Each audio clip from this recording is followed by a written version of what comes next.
Hello and welcome to Mr. Thompson's Math Tutorials, and today we're going to be looking at finding the distance between 2 points. So I've got a couple points here. You can see them on my um, graph right here. You can see that I have a red point right here and a blue point right here, and what I want to know is what is the distance between these 2 points. So if I was to draw a straight line between these 2 points, how long is that line? Now, this would be really easy if this point was either horizontal or vertical from, say, the blue point. Let's say I have a green point and it's right here. It would be really easy to tell how far away it is. It would be 1 unit, 2 units away. Simple. Now, let's say I have a black point and my black point is right here. I could also tell very easily how far it is away simply by counting. I would just go 1, 1, 2, 3, and it would be 3 units away. But I can't do that with these two because the distance across a square, and it's not even quite going through that square from corner to corner, the distance across a square is actually bigger than one of its sides. So I've got to use another method to try to find the distance between these 2 points. So one of the things I'm going to use is Pythagorean Theorem.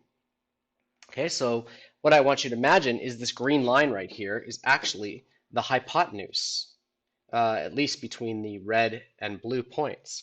Okay, and that would mean that this side down here, that I'm drawing in black, and this side right here, that I'm drawing in red, would be the other sides of that triangle, and this would be a 90-degree angle. So this would be side A, this would be side B, and this would be side C.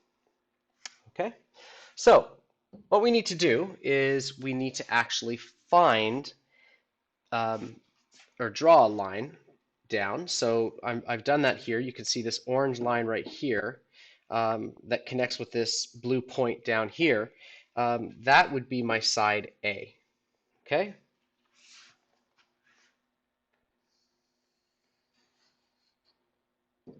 And here, I still have that same point there. The orange line looks like it shrunk, but my view is just zoomed in. This is still side A. And now this distance on this red line from that point to this point is now my side B, and of course this is my side C. And I have enough information at this point to actually apply the Pythagorean theorem. So if you remember, the Pythagorean theorem is a squared plus b squared is equal to c squared. So I'm simply going to be applying that formula to this particular triangle. So what I need to do is figure out the distance of my A side and my B side. Okay, so the A side, let's see, this is a 4 right here. So this is 4, and I can see down here this is 1. So that means that this is going from 1 to, it's 3 away. So that means that my A side is 3 units long. And my B side is 1, 2, 3, 4 units long. Okay, so I can see that that's 4 units long. Now what I need to do is simply just apply my Pythagorean theorem. So I'm going to do that. I'm going to just basically plug in the numbers and go from there. So A was 3, so it's going to be 3 squared plus B, which is 4 squared, and this is equal to my hypotenuse squared. 3 squared is 9, plus 4 squared is 16, and this is equal to my hypotenuse squared. I'm going to add these together, so 9 plus 16 is 25, and this is equal to my hypotenuse squared. Now I'm going to take the square root of both sides here. That'll allow me to get rid of this. Okay, so that ends up giving me a c here, and the square root of 25 is 5. So that would tell me that c is equal to 5 units. Now, I kind of planned this so that you would get some nice, pretty even numbers, but we don't always get that when we do this. So let's look at another example, and it's something that I basically want you to kind of walk through as you're doing these sorts of problems. So the first thing I'd like you to do is think about what are the coordinates of point A. So on this particular graph, I can see that point A is at 2 and 3. Right? It's at x2 and y3. So over x2 up y3. Okay, good. And that's my point A right there. And so I'm going to write it right here that this is 2, 3. Okay, and B right here, the coordinates of that, let's see, I'm going to go over, let me use a different color. I'm going to go over to 7, it looks like, and then up to 9. So that has coordinates of 7, 9. Remember, your x-coordinate always gets written first. Now, it says draw a horizontal line through point A. So I'm going to draw a horizontal line through point A. So here we go. I'm drawing a horizontal line through point A. So basically like that.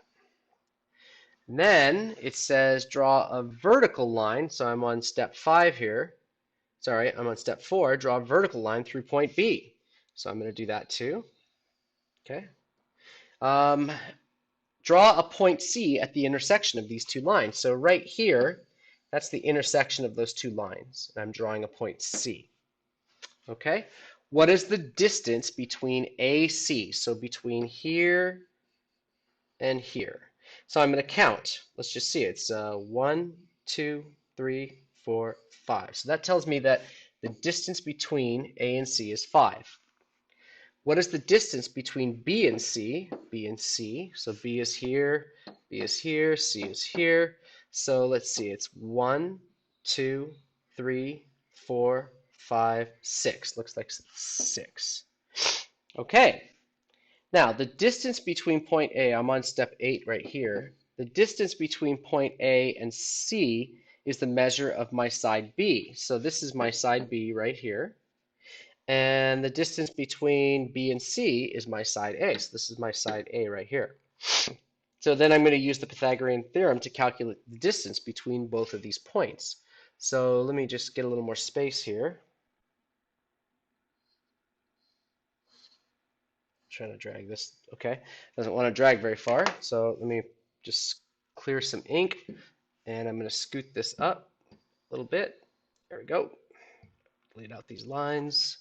Gone, gone, and gone, and gone. Okay, good. So we know that the distance between point A and C was 5, and that was my side A. So this is going to be 5 squared plus 6 squared is equal to C squared. Okay, so 5 squared is 25, plus 6 squared is 36, and this is equal to point C. Okay, or C squared. Now 25 plus 36, well, let's see. 25 plus 30 would be 55, plus 6 would be 61, and this is equal to my C squared. Okay, so now I'm going to take the square root of both sides, here, and come up here because I've run out of room. So I have square root of 61 is equal to the square root of C squared. Well, taking the square root of C squared gives me C. And then now I have to think to myself, is there anything that I can do to simplify the square root of 61? So I have to start by thinking, what are all of the factors in 61? So here we go. Let's look at the factors in 61. There's 1 and 61.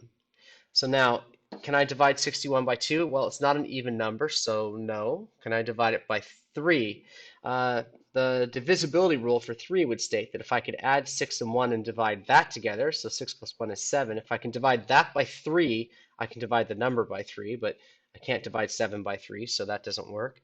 It's not an even number, so I can't divide by 4. It doesn't end in 0 or 5, so I can't divide by 5. Can't divide by 6 because it's not an even number. Can't divide by 7. Well, let's see.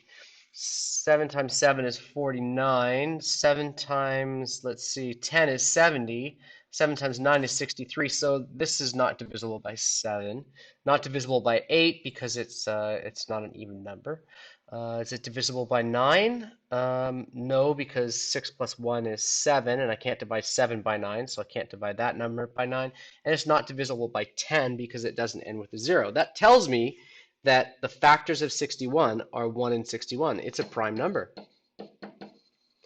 So what that means for me is basically I can't do anything to simplify this. So I'm just going to leave it in its in this form right here. All right, thank you for watching.